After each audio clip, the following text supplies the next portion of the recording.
U.S. Congressman Josh Brasheen, super ultra MAGA friend of Trump, Town Hall, Claremore, Oklahoma.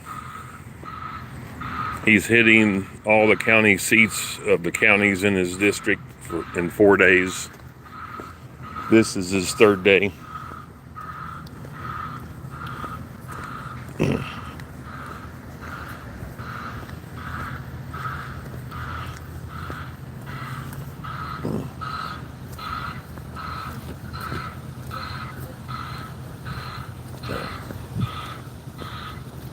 Oh, I forgot my MAGA hat. The MAGA hat's more offensive than my shirt. It says deport every illegal.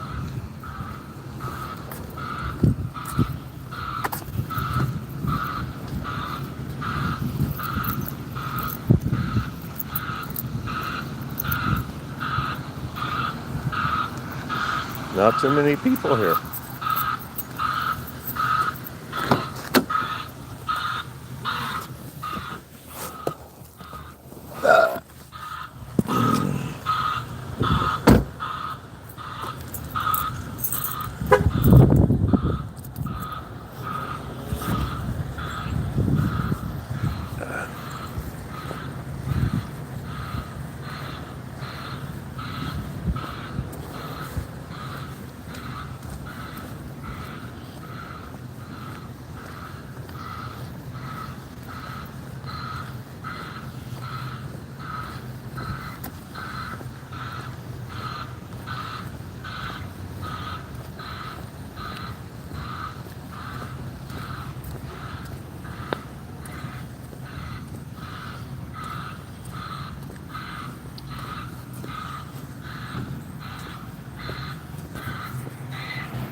It is. He needs all of them he can get. Okay, what's your name? Brenda Irvin.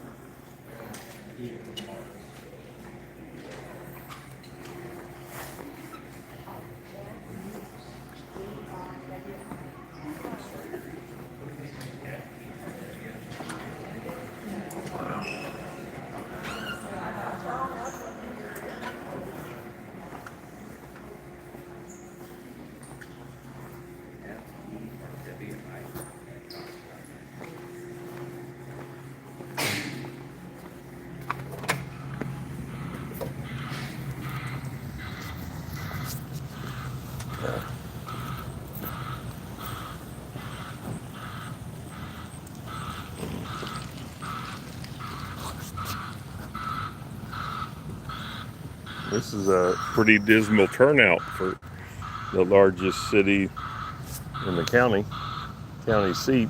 Okmulgee had more than this. Huh, maybe I should have hit Okmulgee.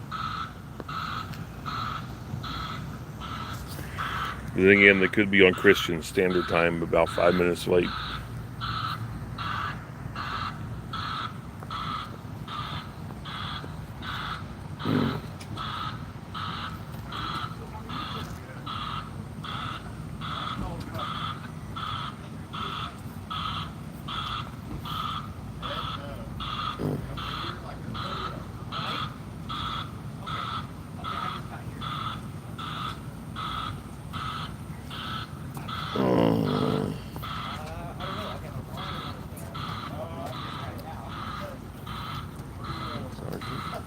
Yes, sir. Hey, thank you. Yes, sir.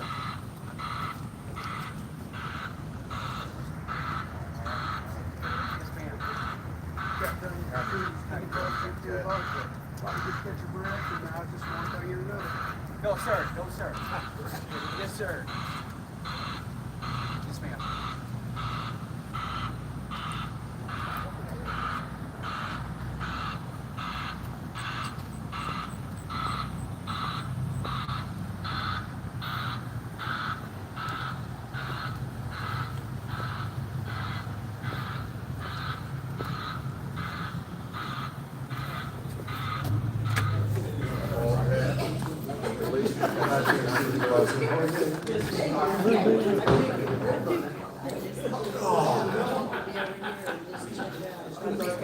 If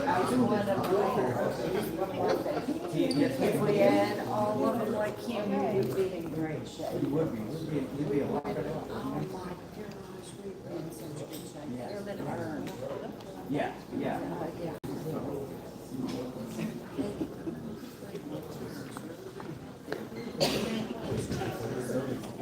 Yeah.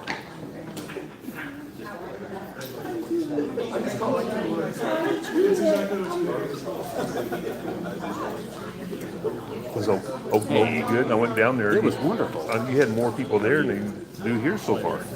Yes, it was great. Yeah, we had about 90 people there. Yeah. That was a good turnout. I missed you. I left about 10 till. I must have got there.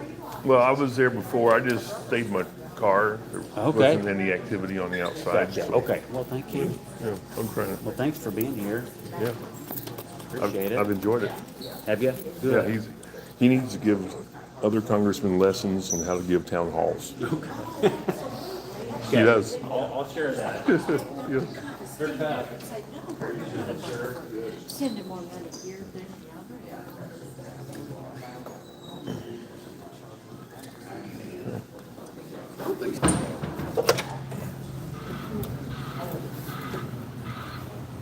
How to give town halls. Yeah.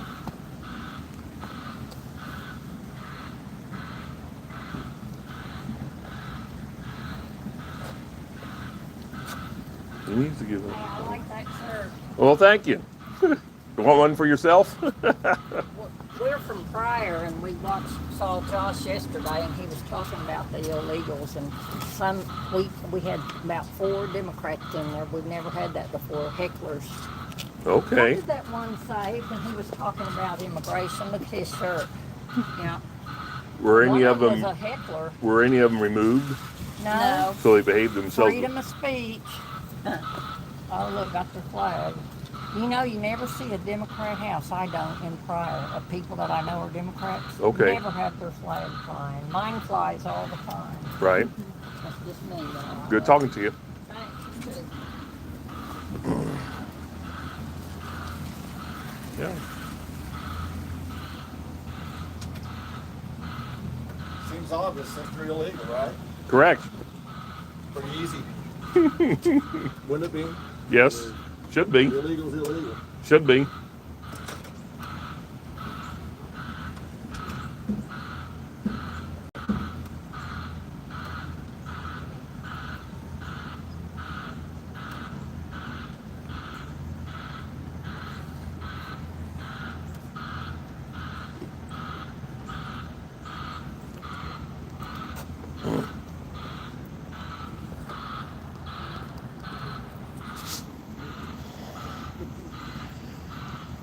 Amen to that. Well, thank you.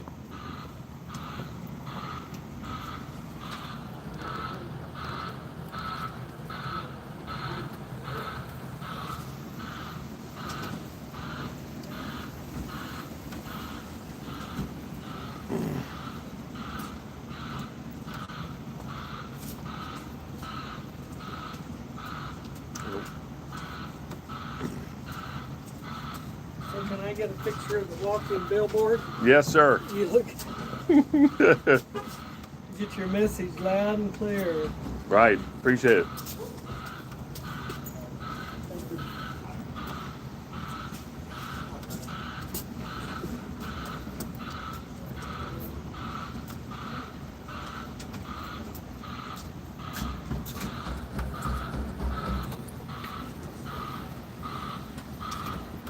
So, you want one of these shirts? I may not be big enough to wear that. Right.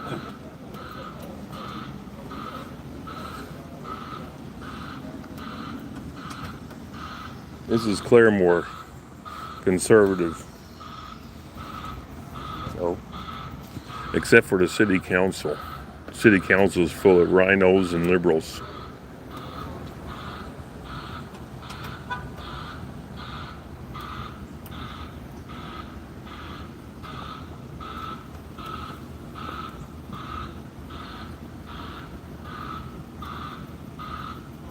Yeah, they're coming. They're coming a little bit late.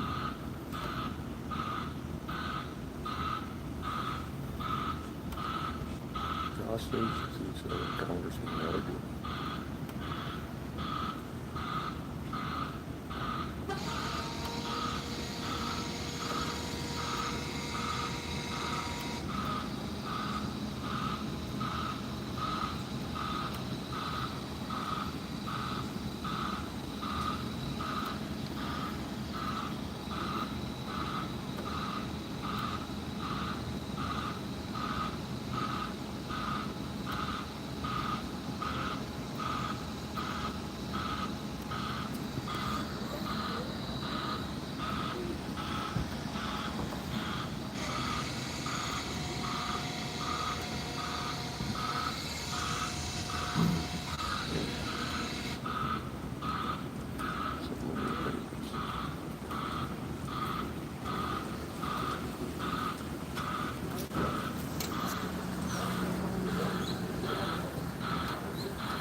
Hello there.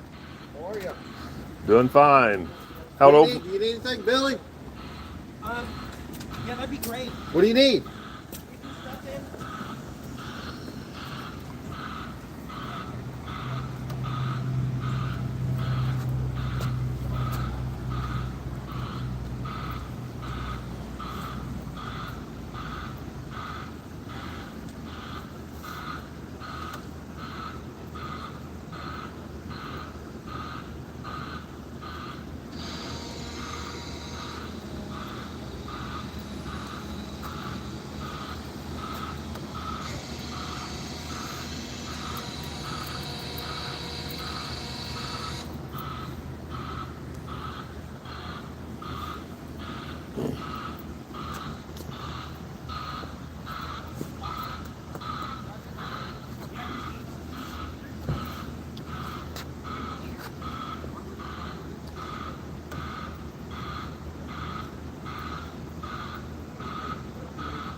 It is now bringing in the charts.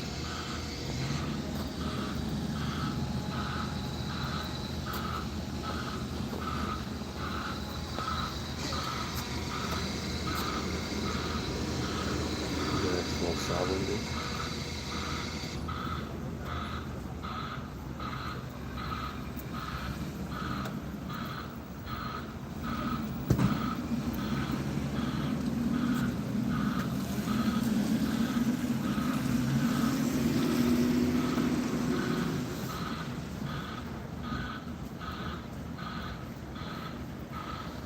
How are you, sir? Doing great.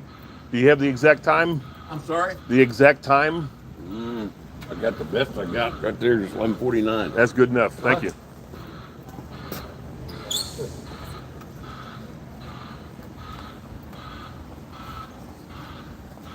I'm real early, man.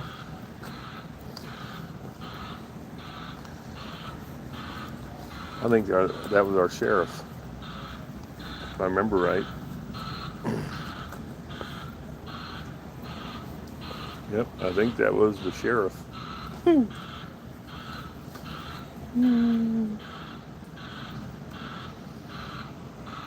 Claremore's never seen any street preachers to speak of. I preached in the streets years ago on Will Rogers Boulevard out there, Neymar Center, back in the 80s or so. Teenagers would gather at night. Just not a real conducive place for preaching.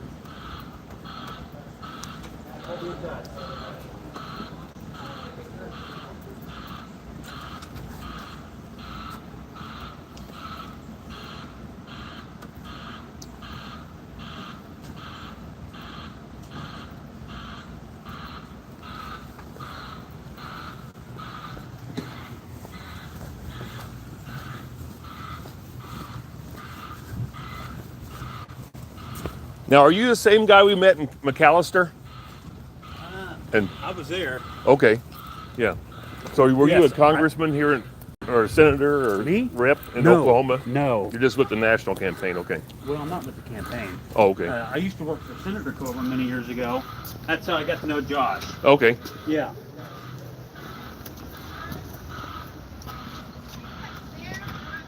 Right here.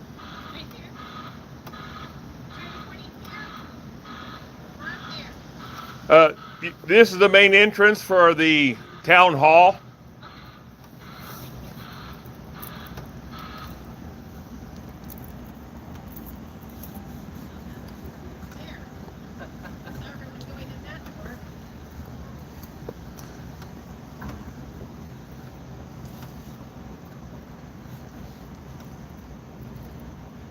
How you doing? Doing fine. Mogi go pretty smooth.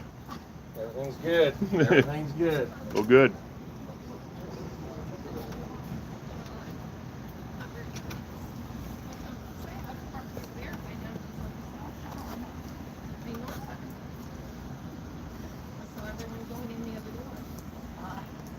I think the other door is for the crew and the setup people. Oh, okay. Thank you. I appreciate it. Oh, thanks. Trying to rake it. Yeah, I hate rain. It really catches my cane when it's wet. Oh, it's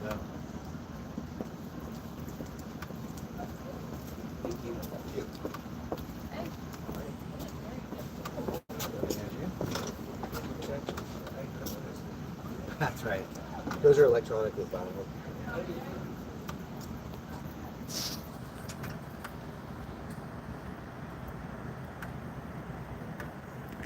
Claremore, Oklahoma. U.S. Congressman Josh Brasheen, one of the most conservative, MAGA supporting, Trump supporting congressmen in the House of Representatives.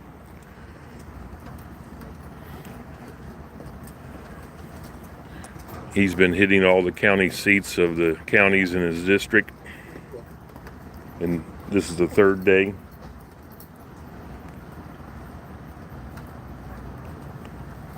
This is my hometown, my backyard.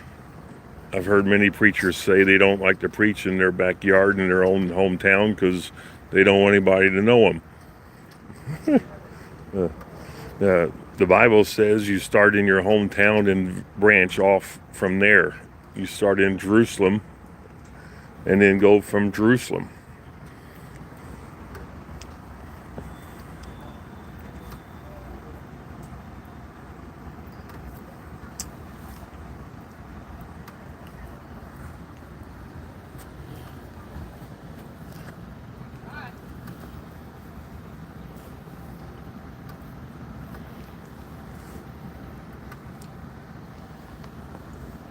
So far, I've had a bunch of thumbs up. People tell me they like my shirt. They took pictures of it.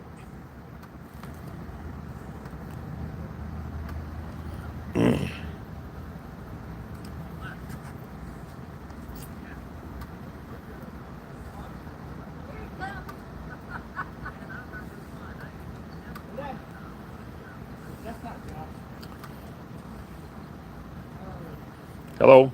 Do I need to show my ID? I don't think so. We're not voting today. May be illegal. Oh, I see. I think I welcomed your folks here. Yes, sir. I'm glad we got security in there. I'm glad we got that taken care of. Correct. We need it everywhere we go now. Just about. Come on, let's go. Oh, And come on, listen to him. crack that whip.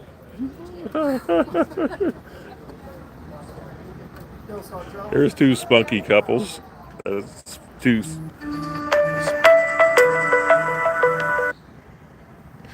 Two spunky people. Sure, they've been a hoot to live with for their kids and grandkids.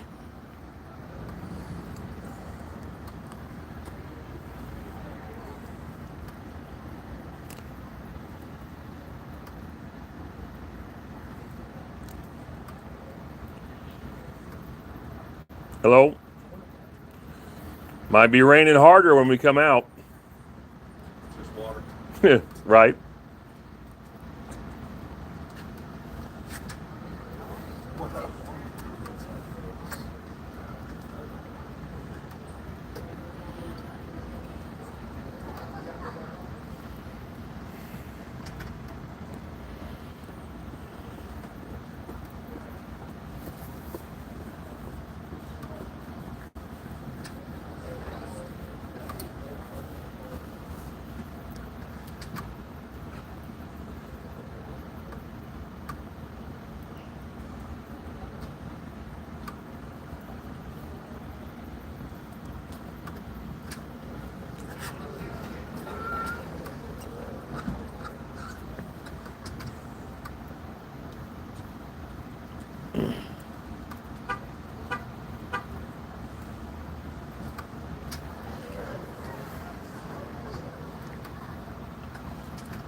Hello there. Doing okay today? Doing great. Good.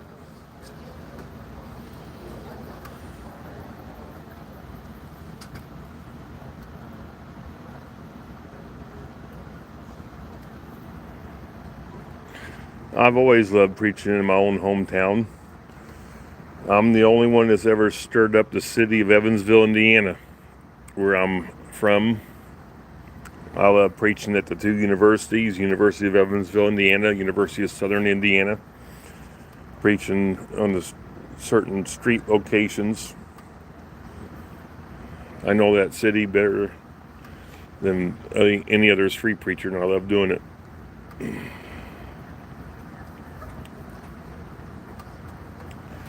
I missed Rich when he came to Evansville for a drag queen story hour. That's before I ever knew that Rich existed. He came there and left, and nobody, that's back when he was with the Jackson, Mississippi guys, and nobody contacted me or told me. So, yep, here comes the rain.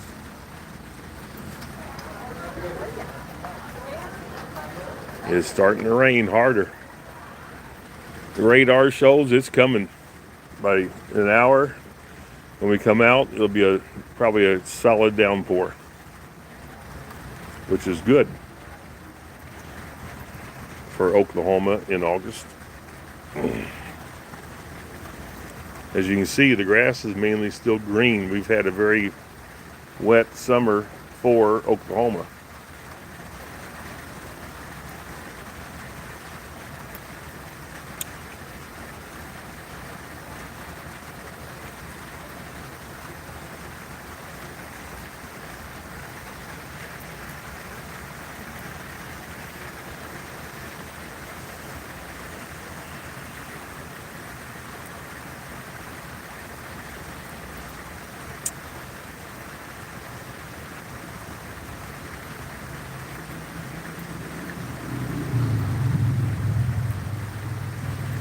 So far, there's been no Democrats, no Antifa, no BLM protesters on the outside of any of the town halls I've been to. I was expecting, well, the way they try to pump it up and hype it up on social media, they're going to have all kinds of people out here protesting, both inside and outside. But typical liberals didn't show up. Trump took their USAID money away, so they don't have any money to be paid to go rally and protest and destroy and loot, burn and pillage. It is amazing how the Democrats were using American taxpaying money to help destroy America. It's like the ultimate in your face. We're going to use your money to destroy your own country. Thank God Trump saw that, knew it, and destroyed it.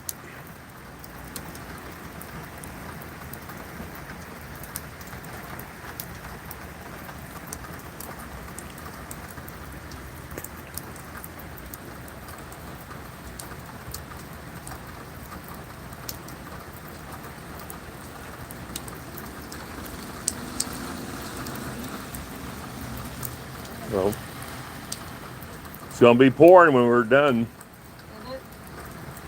It's supposed to be. It's supposed to be coming in pretty big. Right.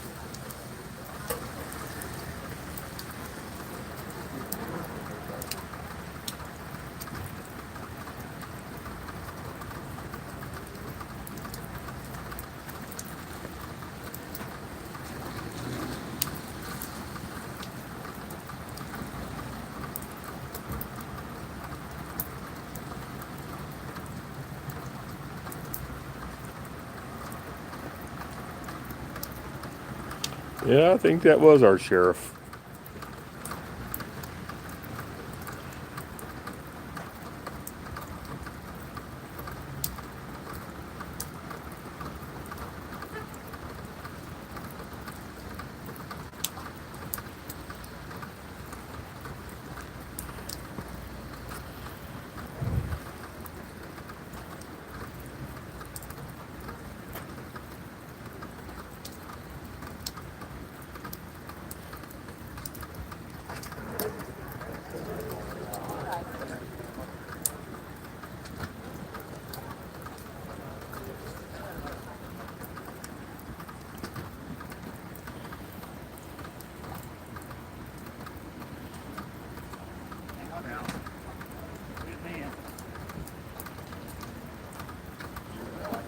Can't forget that.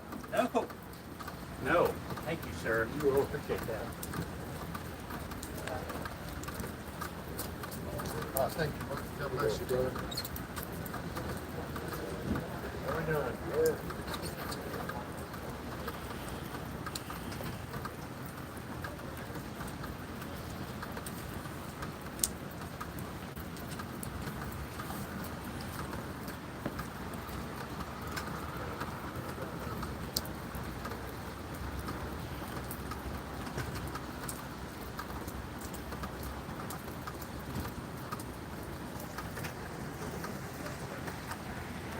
See, so far people in Oklahoma are just plain nice. They had a few liberals out there in Bartlesville who didn't like my preaching. Got a nice shirt there. Yep. You want one?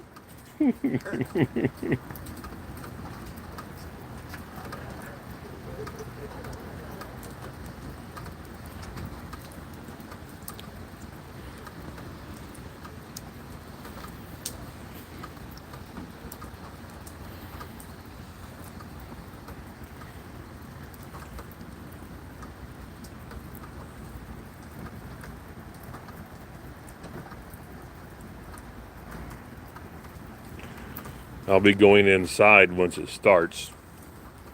Well, they got a pretty good turnout. I guess when I got here, there weren't that many people, about half the cars. I didn't realize how early I was. Should be used to it for church services. People usually don't come until it starts, and they're usually on Christian Standard Time, which is 5 minutes late.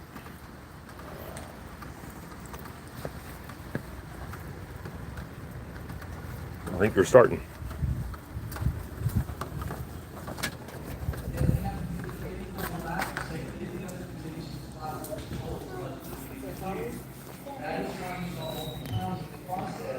I was engaged in the two of us to try to make adjustments to improve the bill.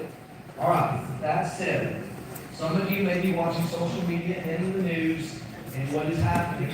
I'm having kids who don't really lock down homes. I've never had until this week have to kind of lay a foundation to this level.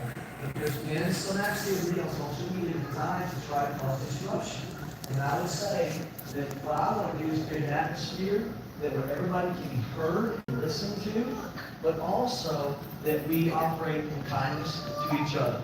Sunday at church, the guy stood up and read from 1 Corinthians 13, which is a reminder. Some of you, when you first got married, right, years ago, maybe it was your mother-in-law who had you hang on your wall, 1 Corinthians 13.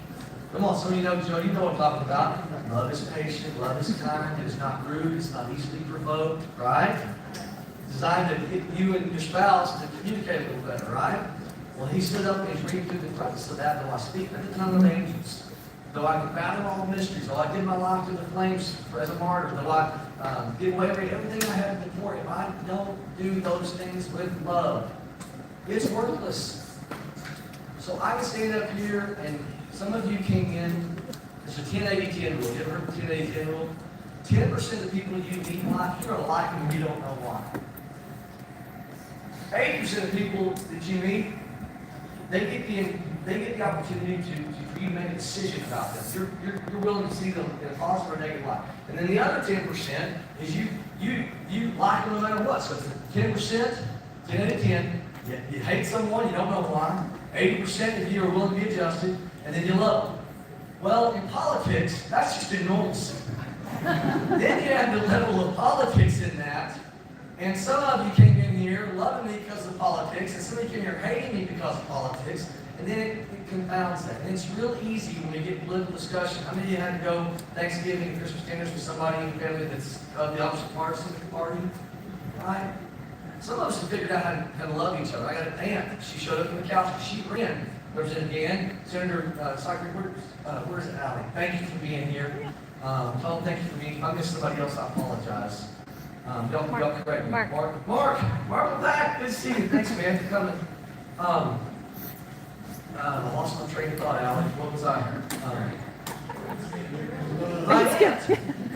She was at our first town hall, and it created a great atmosphere to say, She ran as a state, for state office as a Democrat, and she's still a Democrat.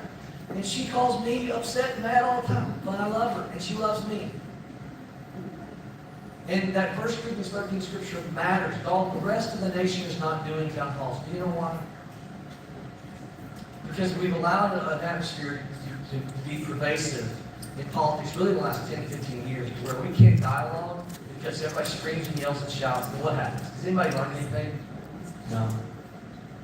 An offended brother is more unyielding than a fortified city. So my hope is today, if you disagree with me, and let's be civil. We just came from Okmulgee, and the Democrat Party chairwoman, I did it on the radio, I'll do it in front of you. She asked a question, totally disagreed with me, but she handled herself with class. Totally different viewpoint, but she handled the way she did it with class. And I want to be able to return to a place in this country where everybody decides they want to start holding town halls. Okay? So, anyways. All right. I talked about civility. Oh, I want to pray. Marty, I want to pray. My good friend Marty Quinn back here. Marty, I want to pray. So, Lord, I ask that you would, that's a reminder for me that I would be patient, that I would be kind, that, Lord, that I would not be easily provoked. And that I ask that you would give us a love for one another, even though we disagree, we can do it in a way that is pleasing and honorable unto you in the name of Jesus. Amen. Would you all join me in a salute to our flag? I pledge Of the United States of America and to the republic for which it stands, one nation, under God, indivisible, with liberty and justice for all. All right, we're going to go through speedily.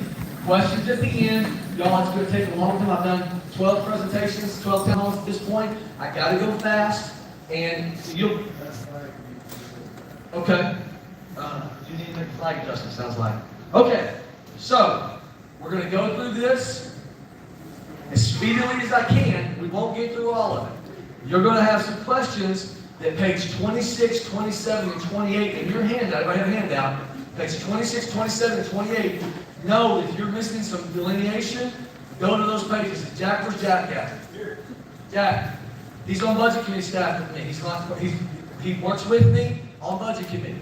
We not only have verified all of this through budget committee, and I'm on, but we did this together. This is a unique product done for you so that the 2nd Congressional District, I will promise you, you will become more informed than anybody else. As far as I know, this is the detail. Every member of Congress is given information. We took that information and we got with the budget committee and we went into the granular.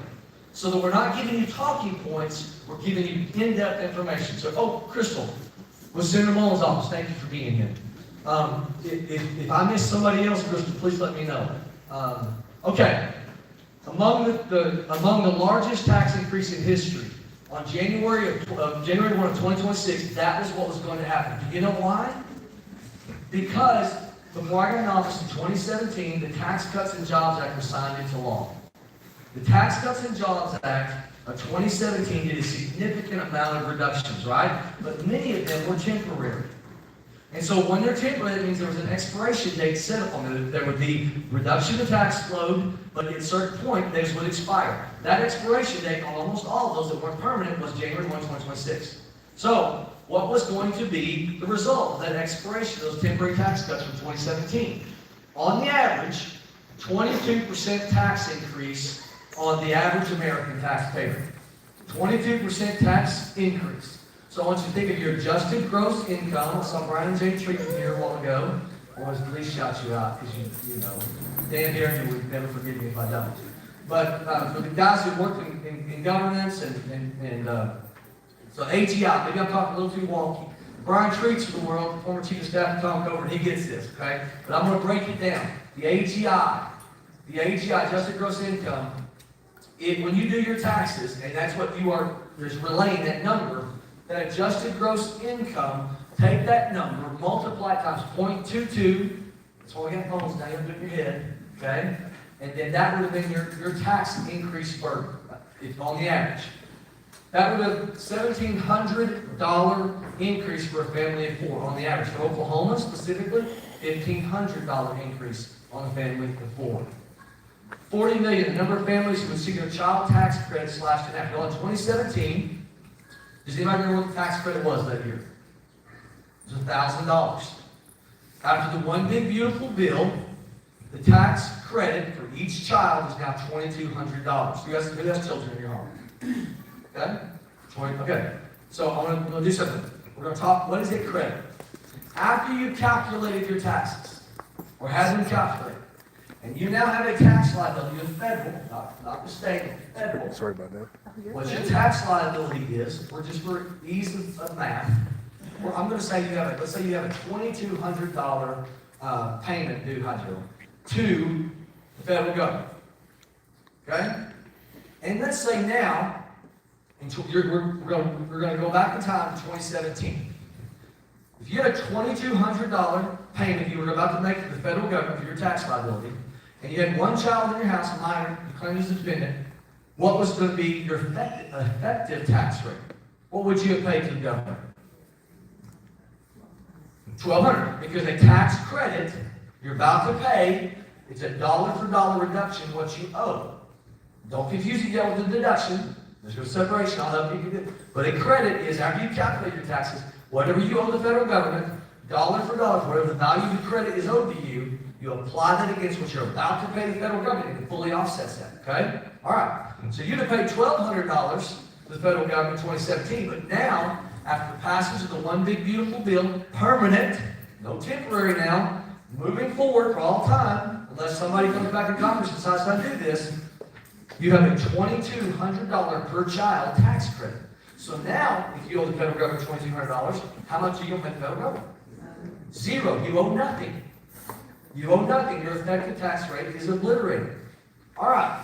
Now, if you have multiple children, you do the multiplier, another $2,200 per child. So if you owe $4,400, you have 2 children, how much is your effective tax rate? Liability. Zero. All right. So we're going to get in a moment, you're going to realize, oh my gosh, if you don't have a child in your household, but maybe it's grandchildren for your children in their household, you're going to see why this is going to be a major improvement of their tax liabilities. Deduction. When you file your taxes, that's a credit. I've already calculated what I owe, dollar for dollar. I don't have to pay that.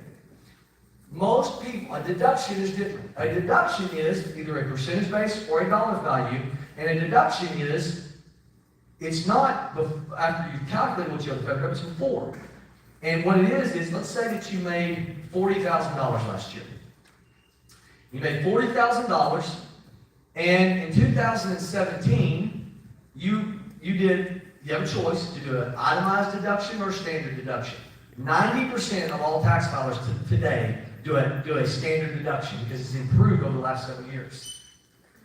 Back in 2017, that standard deduction value was $6,000. So let's say in 2017 you're making $40,000.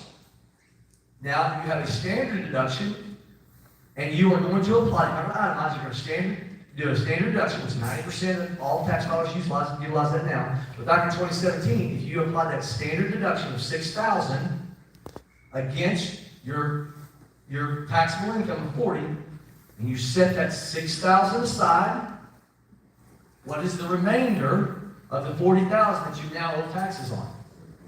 $34,000. Okay? Well, just so happens the one big beautiful bill changed all that. Now the one big beautiful bill says on the standard deduction, you don't just get to set aside $6,000 permanently moving forward for all time. It's not going to expire. You get to set aside $15,000. So now, in this time frame in 2025, if you are making $40,000 and you have a standard deduction as an individual of $15,000, what are you going to do with that deduction? Take that first $15,000 of earnings, set it aside and park it because it's not taxable. Now, how much will you pay taxes on? $25,000. But it gets even better. Because if you jointly file and you're married, that's the individual rate. If you're filing taxes jointly, it's not just $15,000 you get to set aside and not pay taxes on. It doubles. Now it's $30,000 that you get to set aside and pay no taxes on when you jointly file. And for that reason, okay, While we want to really zero in this conversation today, the standard deduction, not the credit after you calculate what you owe dollar for dollar, the deduction of what you set aside is going to be very important. So just know, again, for reiteration, everybody understands, when you have a deduction, it's a standard deduction moving forward per individual. How much is the dollar value? $15,000. You need to remember that. I'll come back here in a minute. All right. Number of small businesses that would have been hit with a tax increase.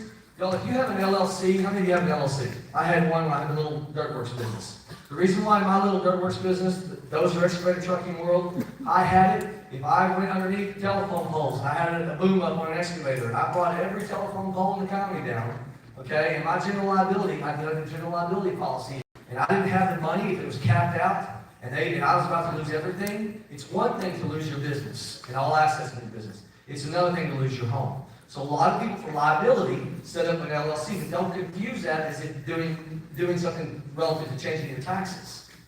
And in an LLC, sole proprietorship, multi-member, whatever you have, you still are going to pay individual income taxes even though it's a business. You're going to pay individual income tax rates even though it's a business, because it just flows through that, and you pay in the 7 marginal tax brackets of the income tax rate. You're going to pay whatever your profit margin was as it flowed in that from your business to your personal filing at that rate.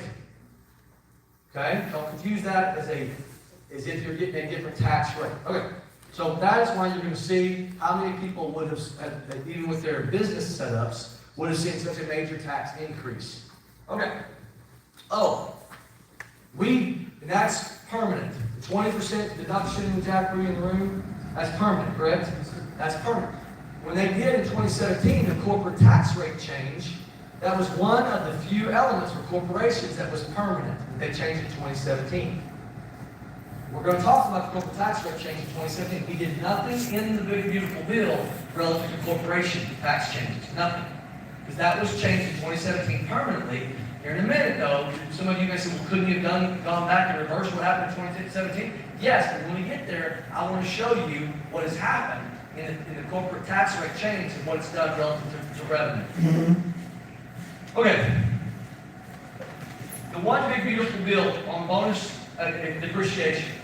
How many of you in here are seeing the good value of cattle prices being up right now? Who's in the cattle business? Okay? You ranch like I grew up doing.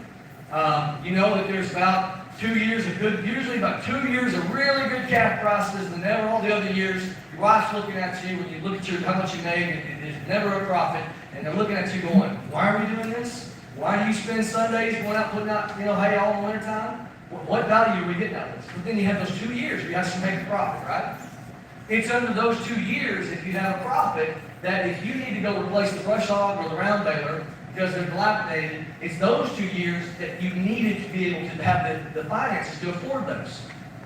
Well, through bonus depreciation, now you have that option in the one Big Beautiful Bill. You can do it now in the years when cattle prices are good, not depreciation scheduled years when you don't have any taxable liability. That's huge for the agricultural community. But that also applies to the business community. If you needed to replace an excavator because I lost, the pump and the transmission all at the same time, and the gears. And I'm like, it'd be better off to go buy one versus the mechanic bill. I can do it. I can do it in that same year when I had the finances versus years. Some of you in the business world, you know this, especially construction. In my world, when it rained, there were not months, many months in that world, you'll sink equipment. You can't work. And that wasn't going to be a good year. In the years that you had a profit, if you could afford to do those kind of upgrades, that was the years to do it, bonus depreciation. Now we can do that in one Big Beautiful Bill. Farm safety net. We had to do something because the farm bill is expiring. We put a temporary extension. That was in the one Big Beautiful Bill, so we can come back, have more time to be more deliberative. We've talked about the business deduction, 20%, $199.80. That is a permanent moving forward. The state tax. How many of you have had a family member that's lost a piece of property, know somebody lost a piece of property in the last 30, 40 years because they couldn't afford the taxes on place? Anybody want to show hands? I actually, on my mother's side, in the 70s, they lost a piece of property because of the death tax. Death being a taxable event. And so for generations, there's been Congress making improvements to say death should not be a taxable event. You pay taxes on all that, all along the lines.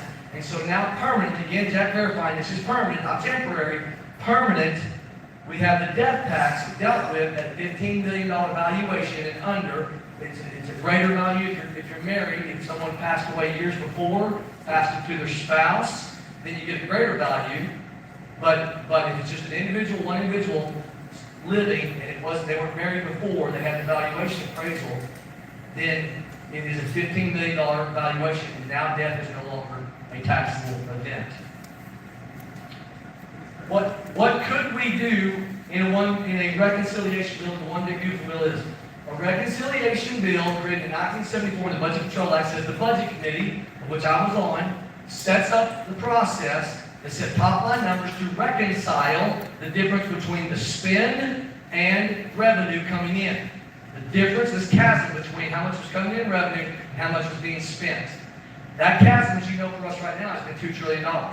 And so reconciliation, designed to reconcile them, gives you, according to the Budget Control Act, only one area that you can address: mandatory spending. You cannot touch discretionary. Mandatory means it's mandated.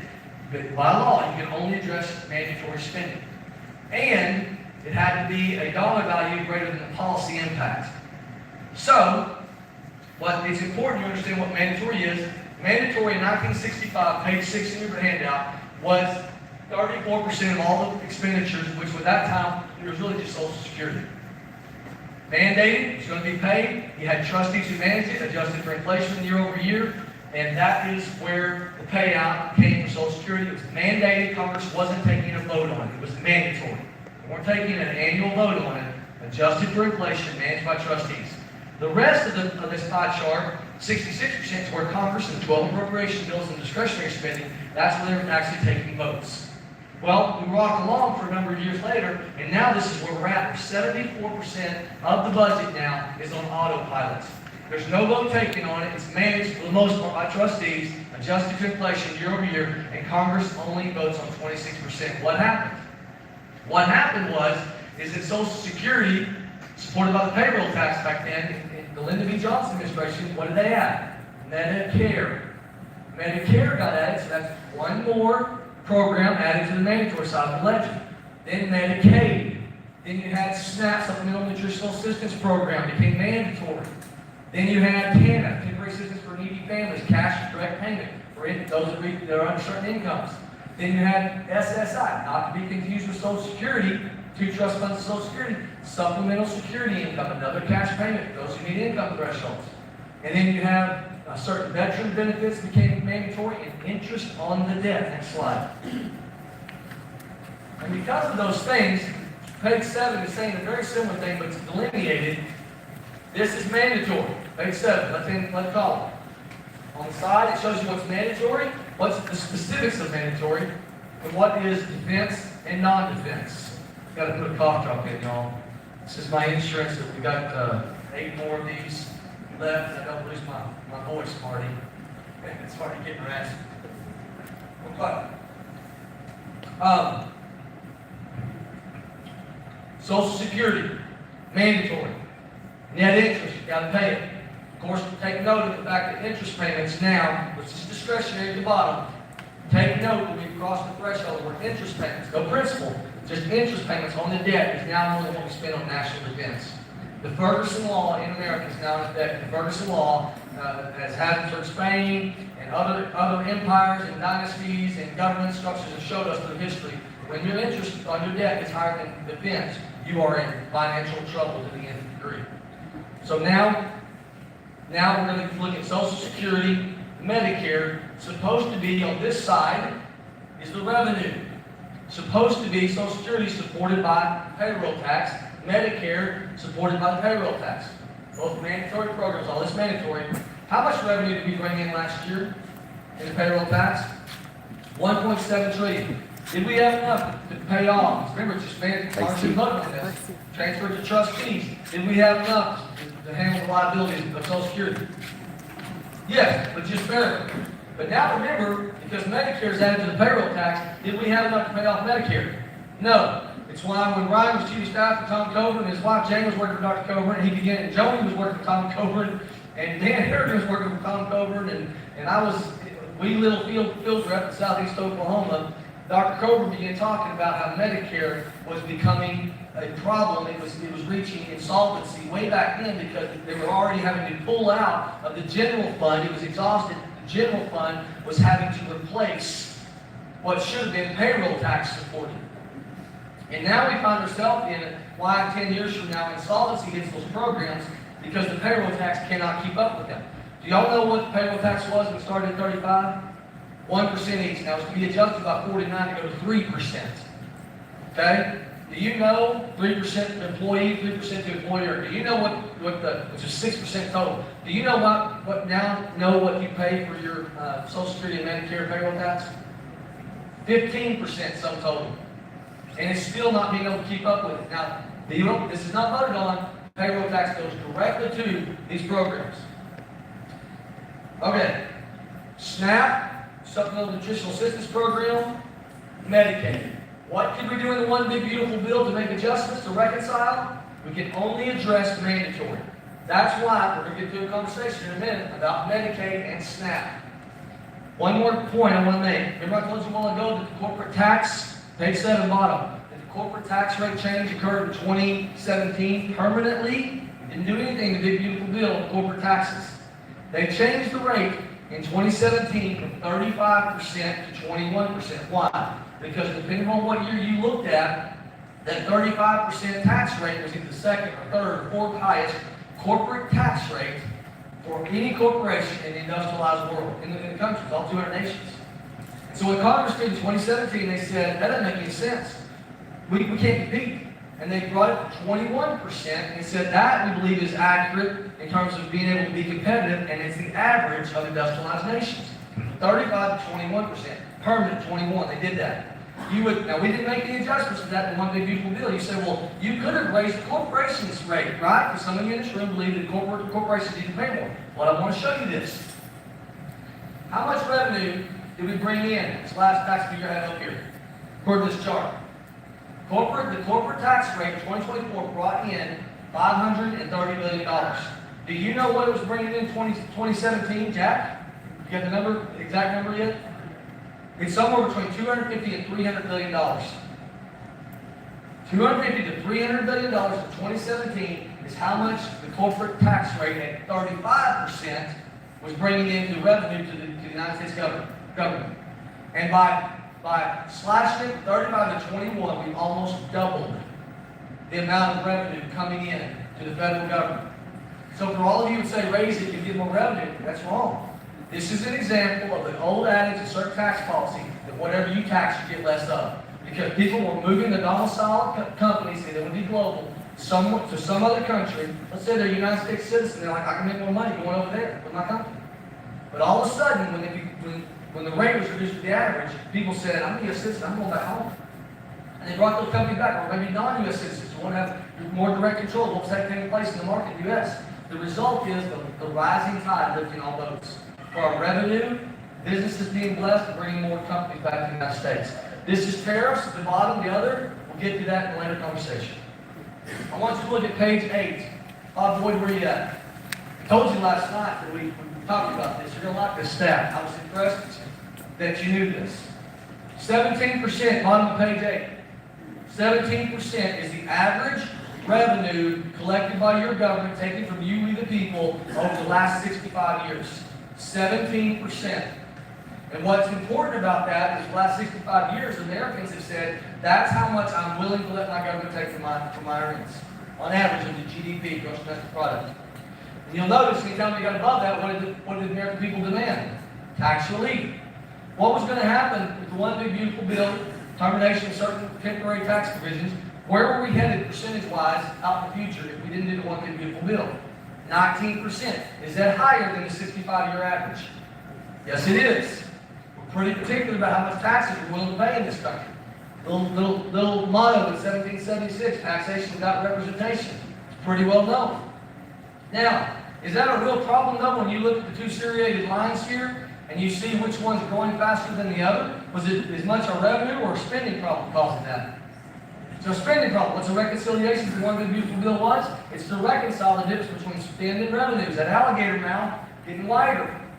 And so what we saw is we were headed towards not just the revenue issues, going to cause problems with what people are willing to pay, but we had a spending problem way beyond the rate of inflation. Should government grow faster than your economy? No, you can't sustain that. Government, it's only fair that the growth of government should be at least the pace of what your economy is, not more. But then you'll see the hockey stick. We're growing way much past that. So, what I want you to see is, as Reagan said, the reason why we have deficits is not because we tax too little. The reason why we have deficits, this is even if you didn't do the one big beautiful bill. The reason why Reagan said we have deficits is not because we tax too little. The reason why we have deficits is because we spend too much. We're going to tackle both in the one big beautiful bill. Who benefited the most? Glad you asked. If you look, 15,000 to 50,000, bottom left of page 9, those are the income thresholds in terms of their tax liability. Who falls in them? If you make between $15,000 and $50,000, you get a 17% improvement in your tax liability. You know why that is? What are the two things we learned about earlier? Your standard deduction now is $15,000. Your child tax credit is now $2,200. There's a big part of that. And as you look, as you increase in the salary levels between $50,000 and $100,000, the amount of percentage of your tax liability, it doesn't get any better than those in that bottom bracket. So as a percentage, those in the lower income thresholds benefit the most. Standard deduction, how much is standard deduction value? $15,000 per individual, $30,000 if you're married. Okay? All right, keep that in your mind. It's going to really matter even moving ahead. But Josh, that's just percentages. You're skewing the numbers. What about real dollars? Glad you asked. This is percentage of all taxes paid on the left-hand side of the column. These are the top 1% that everybody talks about over here. And then we increase those in the earning categories to the top 5%, top 10%, top 25, top 50. Page 10. Page 10 in your handout. And so you want to know, all right, well, how much do the top 1% already pay? What was the biggest bracket of our revenue, y'all? Not payroll tax. Payroll's included to Social Security and Medicare. What's the biggest adjustment of our revenue? What was the bucket of revenue? Brings in the most revenue. Which one? Individual income taxes. Individual income taxes, what we're talking about here, that's why it matters. How much does the top 1% pay? If you don't like the fact that USA Facts saying this, you can, right in this moment, pull up the internet, go to the Tax Foundation, that Marty Quinn and I, when we were state senators together, a lot of us use Tax Foundation data. It's reputable, it's respected. If you don't like what I'm saying, Mark Pat, Tax Foundation, I'm sure still uses Capital Alley. I know I'm an older generation, but Tax Foundation, I guess they still send the booklets around. Yes. If you don't like my facts, you can pull up Tax Foundation. It's probably the most widespread in all information you can get. The top 1% pay 42% of all income taxes. Top 1% of earners pay 42% of all income taxes. What about add a few more people in their category? How much do the top 5% pay? They pay almost 60% of all income taxes. What about the top 10%? They pay almost 70% of all income taxes. Top 25% pay almost 90% of all income taxes. Top 25% of all earners, of all income earners, true dollars, pay almost 90% of all income taxes. But then if you go from the top 25 to the top 50%, you pick up another 7 percentage points. Because when you look at the top 50% of all earners, the average of American earners, and everybody above the average, the top 50% of all earners in this country pay 97% of all income taxes. And that begs the question of the average of earnings. Who pays what below the average? What's the average salary in Oklahoma? $36,000. $36,000. So how much, based upon this time, we didn't have a line for this, we should have added it. But if you do the subtraction math, if the top 50% of all earners pay 97% of all taxes, keep in mind, it's the top 25% who are paying almost 90% of all that. And you pick up a 7% increase just by going to the top 50% of earners. So really, you see where the tax burden really is. It's the top 25% of earners who pay 90% of all taxes. But what about that bottom 50% of earners? What do they pay? 2.3% of all income taxes.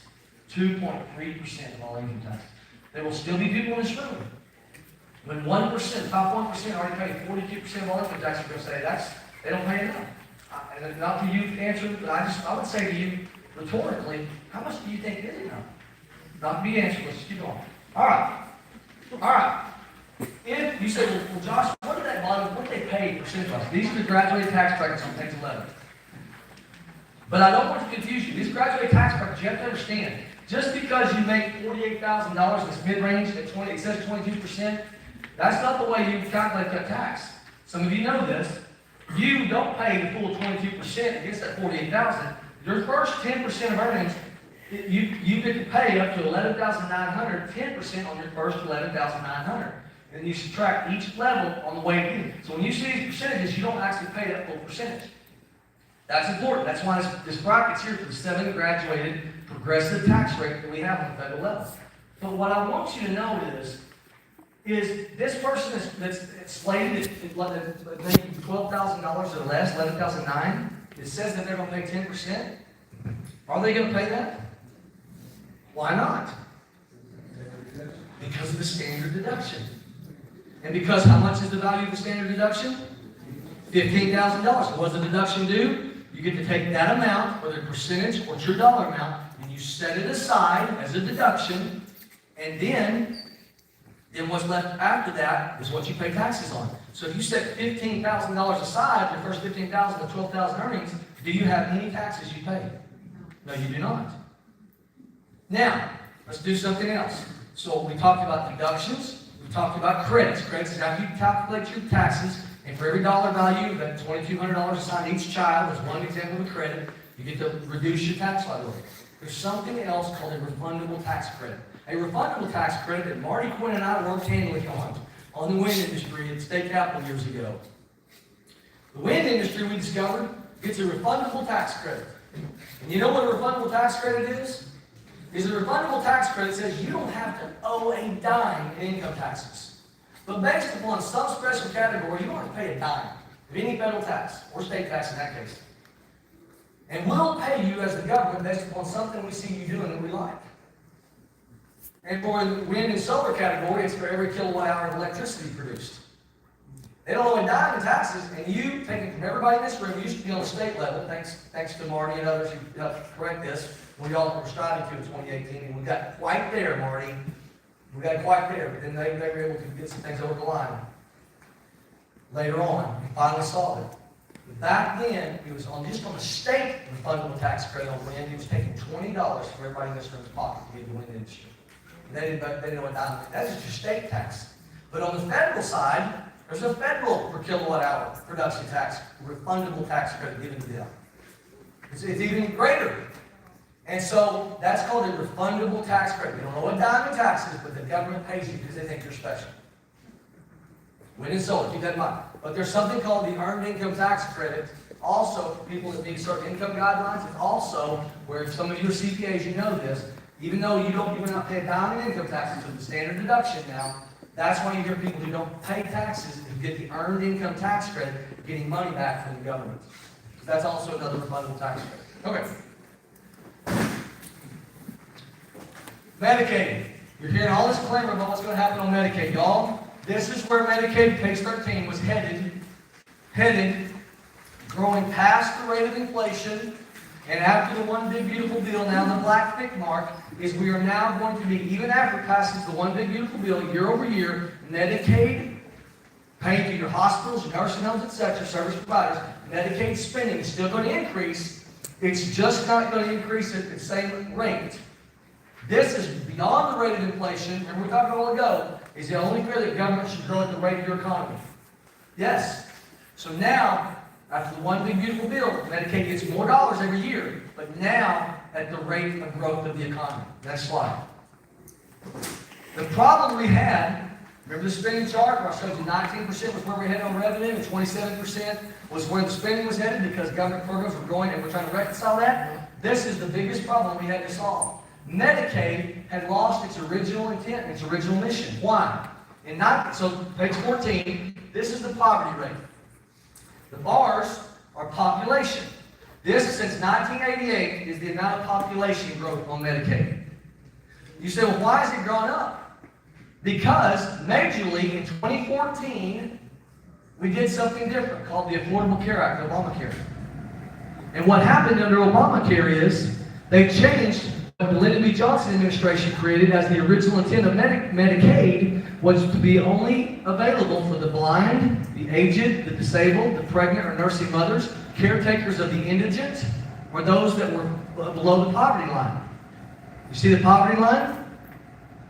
And why Paragon put this chart out, that I became very victorious in Congress in the first few months showing people, is we had now reached a point with our Medicaid population, we had more people above the poverty line by 2022 than below the poverty line.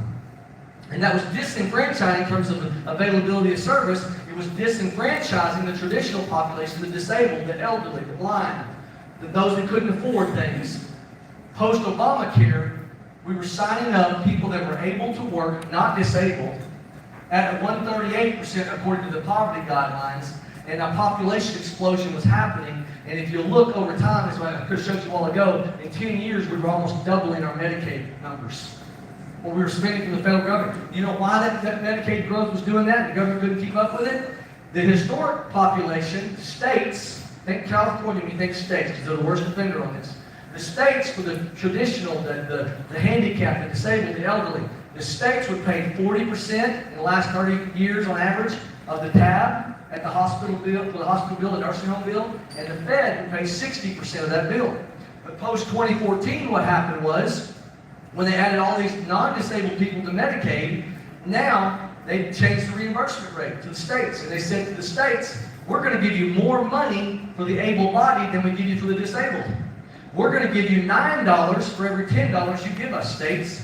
And so if you're a state like California, guess what? It's in your state budget purview to do. Is it more in your purview to focus on the traditional disabled population, or you get more money if you focus on the able-bodied population? Which one? If you're a state lawmaker in California, will bring more money to your state, you're going to put more value on signing up more people able-bodied in service provisions for those people than you are the disabled. Okay? But I want you to see something. When in our history have we actually reduced poverty? Because that's what we're missing. That's the real goal in the social safety net, is reducing poverty. You're going to see 2 times in our history we've seen the poverty in the last 40-year history where poverty's gone down. Page 14. This year's right here, and what happened? Bill Clinton signed Newt Gingrich's, right? Were you on the Hill when this happened? You weren't? Dr. Coker came in 94. Okay. They signed a contract with America, and then they began to implement on those promises. And part of that was work requirements on SNAP. What happened to the poverty line to Bill Clinton? Clinton-era work requirements on SNAP. What happened to the poverty line? This is the history of growth of poverty in our country. What happened? It went down. So what does that tell you work requirements do? It blesses the country because the poverty rate goes down. You see, one more time here in the Trump administration, do you see Medicaid rolls increasing at an exponential rate? No. What happened to the poverty line? It went down. It's not, the goal should not be signing more people up on government programs. The goal should be to reduce the poverty line. So learning from Clinton-era work requirements, that's why we implemented work requirements in the One Big Beautiful Bill. And that's why when you hear the CBO now coming out and saying these millions of people are going to lose their coverage, they're not telling you other facts. 4.8 million of those, page 15, can still stay on Medicaid if they'll just choose to work 20 hours a week. If they'll choose to go to work 20 hours a week, or they'll choose to get an education for 20 hours a week, or if they'll choose to do community service, Claremore, Oklahoma, for 20 hours a week, they can still remain on Medicaid. The problem is, what we saw from the Clinton era, they know based on experience, people won't do that. And that's why they're telling you these 5 million people are no longer be on Medicaid. You're hearing this, all these people are going to lose Medicaid? It's because they're going to choose not to work. That's where the expectation comes from. But if they choose to work, can they stay on Medicaid? Yes, they can. These are the able-bodied, not the disabled. Do not confuse what I'm saying. There's no work requirement for the disabled, the elderly, the blind, the indigent. We're not talking about the indigent, the impoverished. We are talking about those that are above the poverty rate, and able to work. And able to work. So,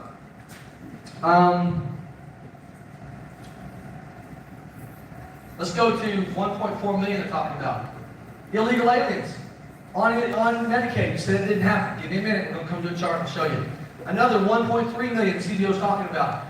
That 1.3 million is going to lose coverage because they don't qualify because they make too much money. You say, well, why would they be on Medicaid? Because under the Biden administration, they allowed 2 years to lapse where you sign up and say you made a certain amount of money. You have to have income verification. And Biden's administration said, we're not going to come back and check. They let 2 years lapse and never checked to see if they were actually eligible for Medicaid. And so what we did in the one big beautiful bill, to be fair to you, the taxpayer, to make sure real people in need are the ones getting the benefits, we said every 6 months you are going to have to reapply for Medicaid, your verification forms, that you still make less than the threshold. All right. Even if you're not still convinced that Medicaid is not being discarded, like you're hearing the rhetoric out there say that it is, here's the actual numbers on page 16. Year over year, billions of dollars increased year over year, page 16. Congress is going to continue to put more money into Medicaid every year, but what rate? At the rate of inflation, not faster than the rate of inflation, like it's where it was headed.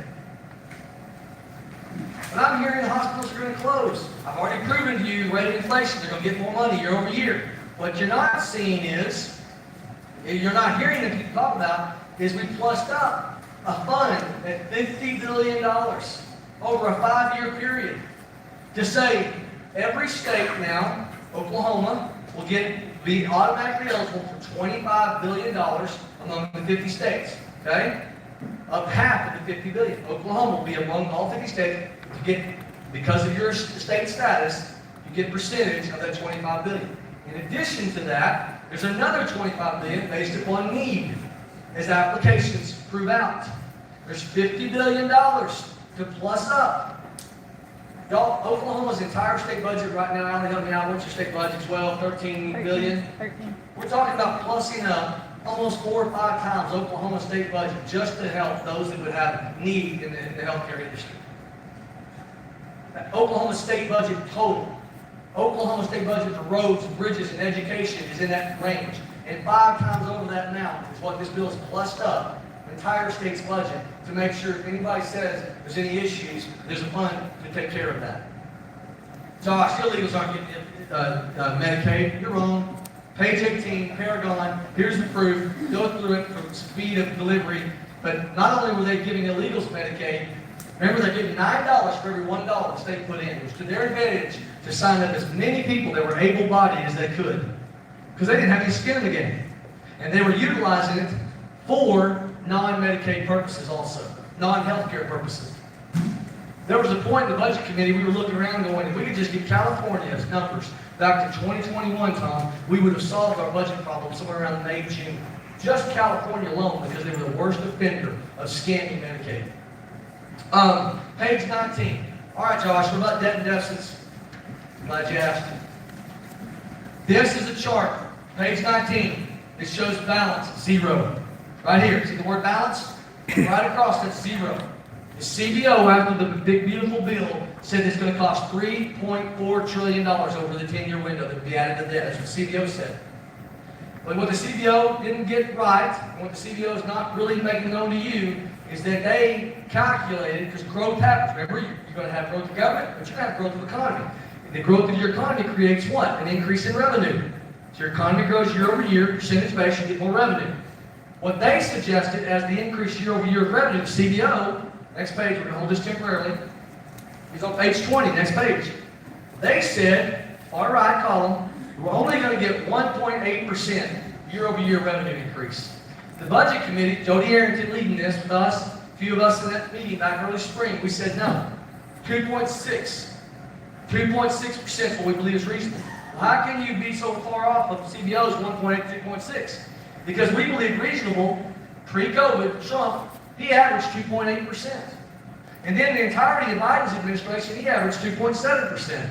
And then since World War II, we've averaged 3.1%. Now, there are blips and there are hiccups, and when you get past 90% debt to GDP ratio, there's a lag on your economy. So can I tell you for certain we'll hit 2.6? No, I cannot. But we felt like we weren't stretching ourselves too far to be able to say we think that's reasonable.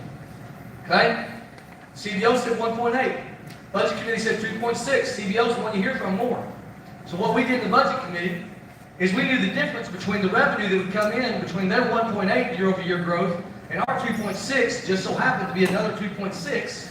The difference between 1.8% growth and 2.6% growth is $2.6 trillion more in federal revenue coming in a 10-year period, which you will find reflected right here. The difference between what the CBO said and what the Budget Committee said is $2.6 trillion more revenue that will come in, based upon what the rationale we used. And so when you're looking for balance on page 19, what CBO says our debt score will be over 10 years, we, just by growth, what we believe is reasonable growth, filled a massive amount of that hole. And then it came time for the vote. Because if that blue segment that now you see tariffs in, when Chip Roy, myself, Andrew Clyde, and Ralph Norman stopped the bill because of my concerns over the wind tax and solar tax stuff, I wanted to make sure those numbers were not a lie. Because I'd seen what had happened.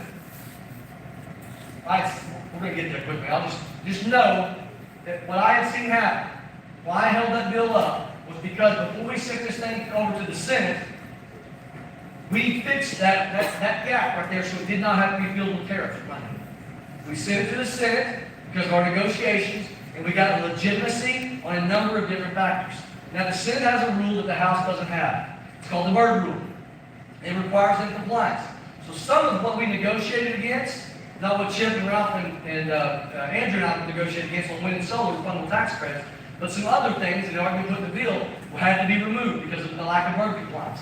But there were other things, like what Senator Lisa Murkowski from Alaska, she didn't like with the hard bargain that we worked out with the White House, I want you to hear this, with the White House willing partner in, because they had knew ending the Green New Scandal was a part of their agenda. So we had a willing partner with the White House and with leadership. We had some members that were a little uncomfortable. You can imagine there's Republicans that support wind and solar refundable tax credits. They're out there. I want to have a good conversation over dinner one night and explain to them I'm not, that's unfair, but they're just not there yet. So you got some Republicans who support wind and solar refundable tax credits. And because of that, when it went to the Senate, we had balance, full balance. When we voted on the Senate and the House, we were chanting, oh, this is awesome. Then we got the bad news, the bill comes back. And you want to know why I was one of 8 sluggish to vote for it? We went to see the president. We met with the president, his team. He knew our concerns about the changes that Lisa Murkowski is the foremost on. It made, not fully gotten what we'd worked on, the wind and solar stuff, but she had been able to create a loophole. We had great concerns over that. The president and his team made a significant assurance to us because he sees it our way, and we were going to fix that. And we couldn't fix it in the legislation because they were convinced if we went back to the Senate, it would get worse because of the tight margin they had over there. 3 days after we voted for the one big beautiful bill, we were going to find an executive order that was signed based upon significant assurances that the president gave us. And that executive order tightened what the definition of commenced construction is for wind and solar. I don't have time to go through that, but I want you to know part of the rationale is how I got to a yes. Ultimately, up until 3 a.m. that morning, I was with the speaker. And then a few others elsewhere. The president didn't know, I don't know if he knew or didn't know, but even up until 3 a.m., the president's team was in negotiations. Still were some things left to be ironed out. We got there about 3, 4 a.m. that morning. What I did not want to have to do is come before you and have to say we have to have 3.5 years of tariffs to get to balance, but that's the reality.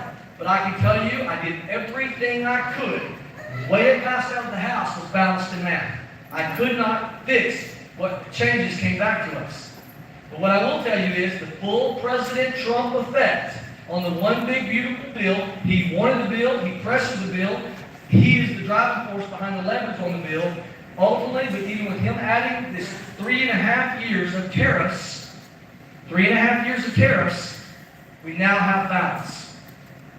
The full Trump effect of the 10-year window, for those of us who think debt and deficits, we now have balance. If we miss the mark on the 2.6% year-over-year growth, I've got some good news for you. See this little yellow bucket down here? That's excess. Because the likelihood is the 10% tariff moving forward because Biden did not repeal Trump's previous tariffs.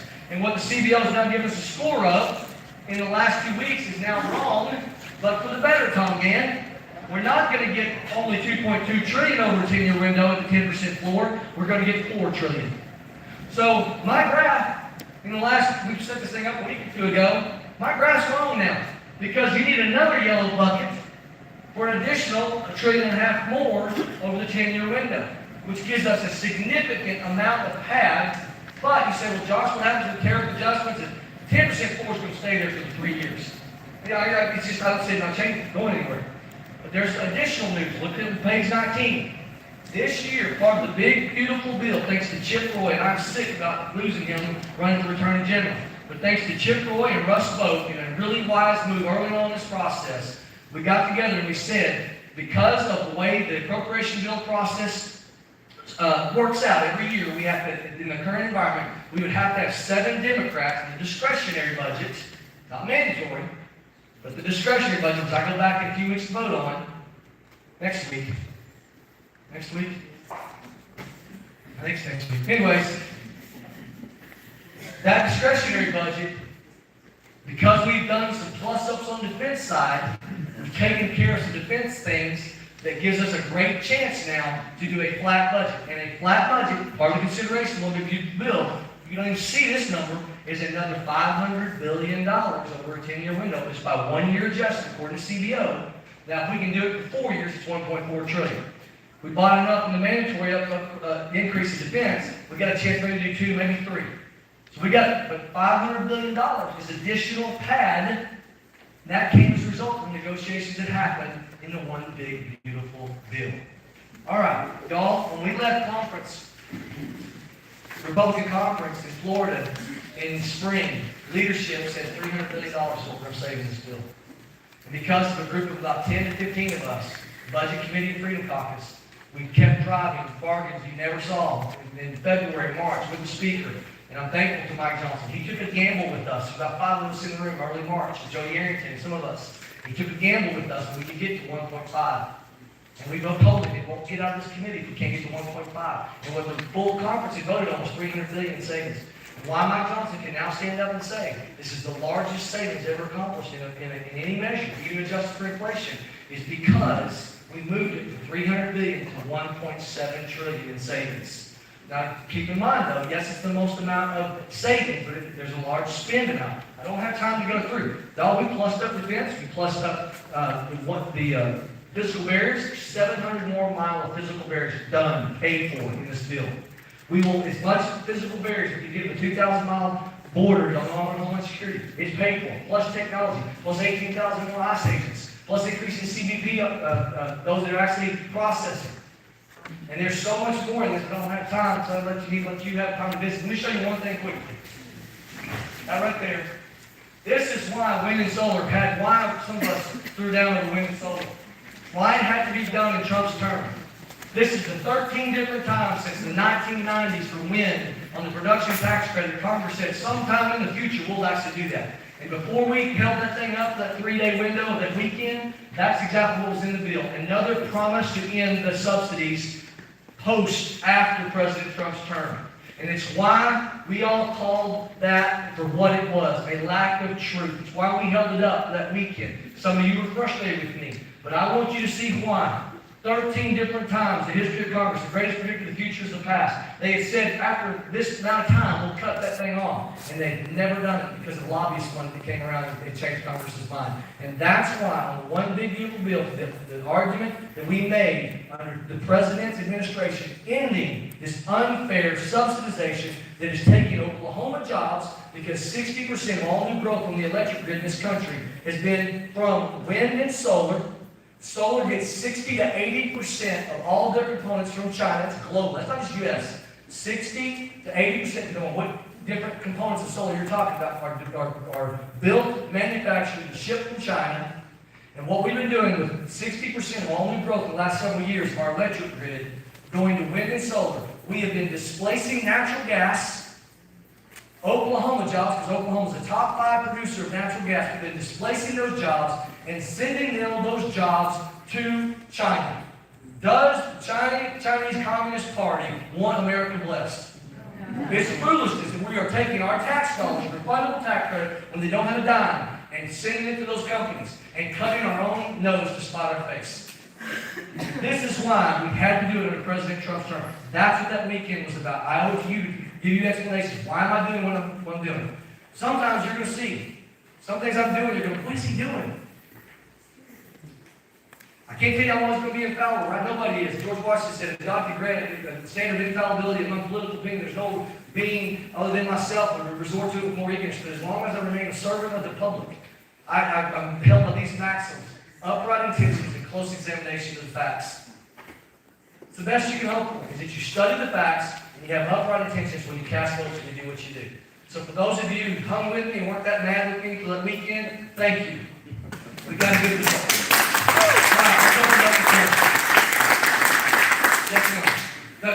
We have a 1 minute speech time, so if you're going to give a speech, you got 1 minute. All right, so everybody can as many questions as possible. I know you presented a lot of facts Yep. here.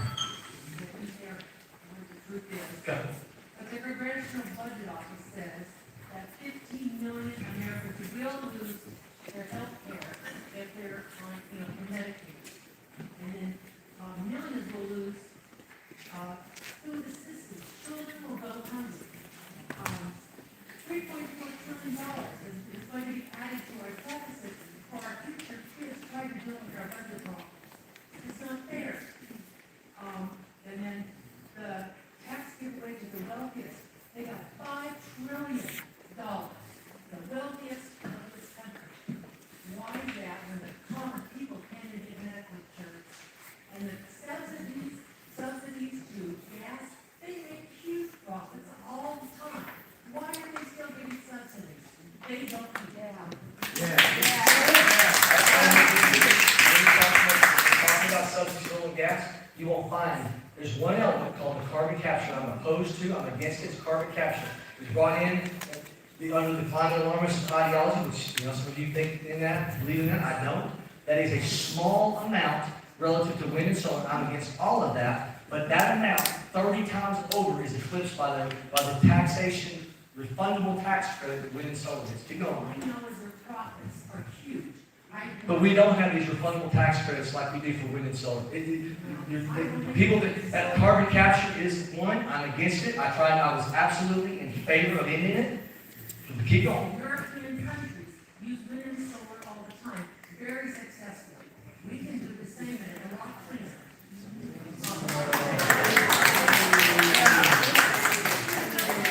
In 1 minute, you got people. Go ahead. Environmental Protection Agency can be cut 55%. Look at our pollution, water. Look at our environment. We should not be cutting that. We should be increasing it. I need to get you to answer a question, please, for others. Yes. Okay. So most of what you said, I spent a long time showing you the facts. Almost everything you covered. You can. I gave you a handout. You can go, and these are. I use CBO numbers. You cited CBO. I use CBO numbers. I use JCTA numbers. I use multiple. This is fact-based information. Your statements. Well, I use CBO numbers when I showed some things I did. Go ahead.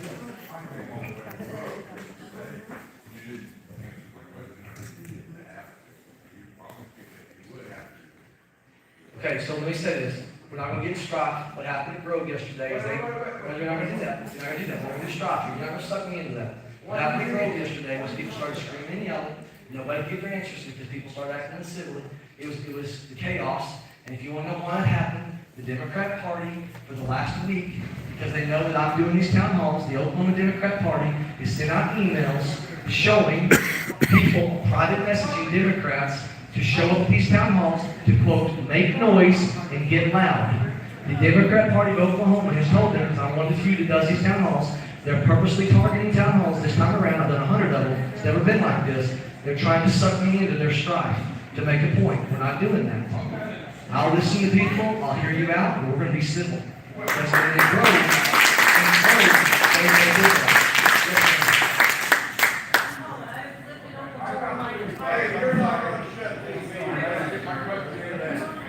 I'm a Republican. My dad before me and my grandfather before me, I was in my entire life, separate culture. I did a tour over the Middle East. Thank you. Yesterday, I saw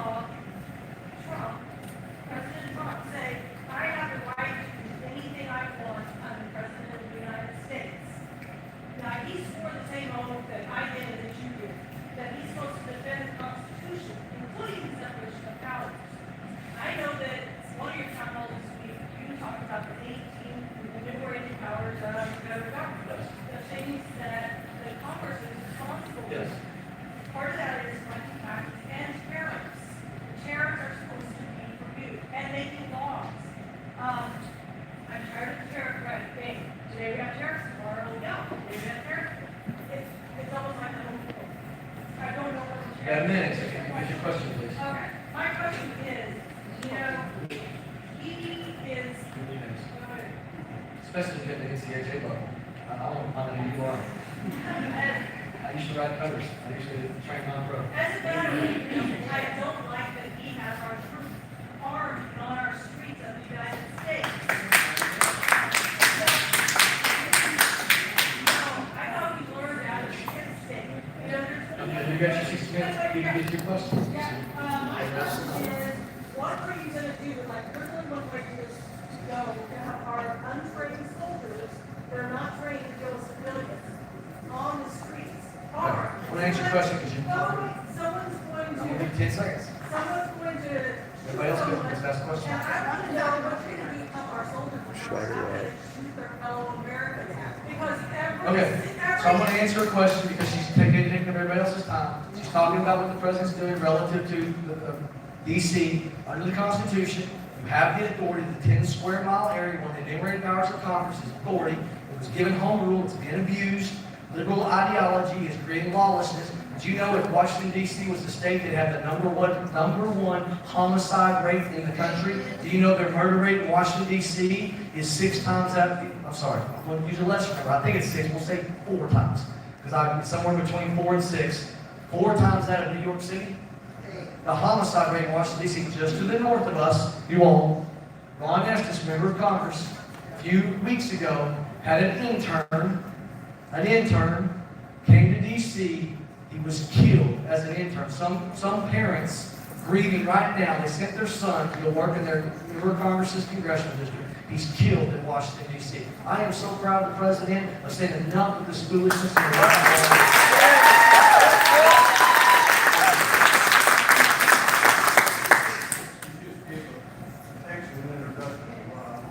Yes, sir. I appreciate what Donald Trump has done in Washington, D.C. He has everybody calling fast and guarded any state he wants to, but he talks about federalizing our local police. I think it's bad. I can use I'm against it. You'll see a mass exodus from the Republican Party, and I'm in a Republican along with most people. Look, I want to adhere to the Constitution. You'll have to give me more information as to what you're talking about. I've kept my nose in town halls. As you can imagine, I've gone from town hall to town hall for a number of days. So in terms of what even you're saying, I'm going to read up. We've been doing town halls for the last 2 days consistently. All right. So if you want to get one of my staff, I'm just going to come visit with you. Get more info. Yes.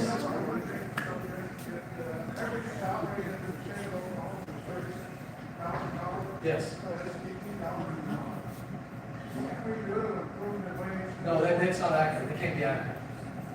$1,000 a year to $36,000 is $18 an hour. I can't, that's exactly.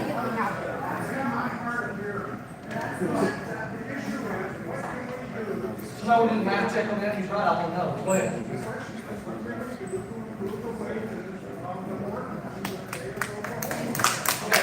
So there's an ideology out there that thinks that government can do things to increase wages. Then there's an ideology that says the best thing the government can do is do the things that government must do in a limited fashion, so that it creates an environment where prosperity happens and self-governance and self-determination creates capitalism that, again, a rising tide lifts all boats.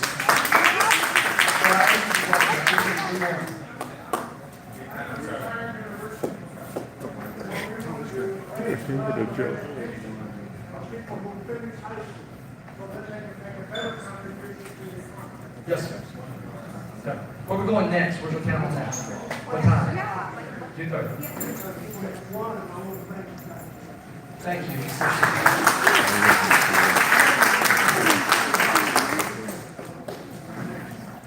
I know when I started, people who were there, when you Yes. They're being trained before they. Yes. Now, and I can follow what she said. Yes, sir. I'm gonna get you something. Okay. Okay. When we talk about, now you. Yes, sir. Talk about that. We got people, when we talk about, we got people in the center, they put their own laws. Yes, sir. What about the ones that are not? And live there? They are the ones that got to take. You're talking about cash payments. You're talking about people who said they qualify for cash payments. One lady in Chelsea, went through 6 months, she gave 3 kids, and says, right? There's one lady in Chelsea, I think you all went to the before, 3 kids, we put 50 people 5 years. And one 5.6 years, 5.6 on the other. Yes. Over 200,000, because they only did 50 small. They were reported, was sent into the office, they were fined, and my son was given it that up, was. They really just. So let me say this, y'all. There, you gotta give me some grace for in 2 years. I'm doing as much as I can to know as much as I can to work on as many issues as I can. But I remember Brian, chief of staff, Dr. Coburn. I'm gonna have to go find out the result because before y'all left office, they worked heavily on trying to find solutions to the Social Security Administration fraud. So I know there's a template out there that needs to be dusted off to address this question. You've got an owner of a Chick-fil-A in your community you probably don't have to get in touch of and ask the question you and Jane. I know there's a work product out there that needs to be updated and increased that would help us. You've got to keep in mind, I've only been here 2 years and I can only do so much. So I know there's a solution out there that needs to be brushed off and improved and worked on. Okay. Okay. Okay. What I'd like to see is the fact that person, because of the Medicare, SNAP, everything, Yes. I know. Y'all, why does that matter? Why should you care about this? Because we're headed to insolvency on Social Security and Medicare in 10 years. And if we don't deal with this, we won't have anything for your kids to do. God bless you. Thank you for attending.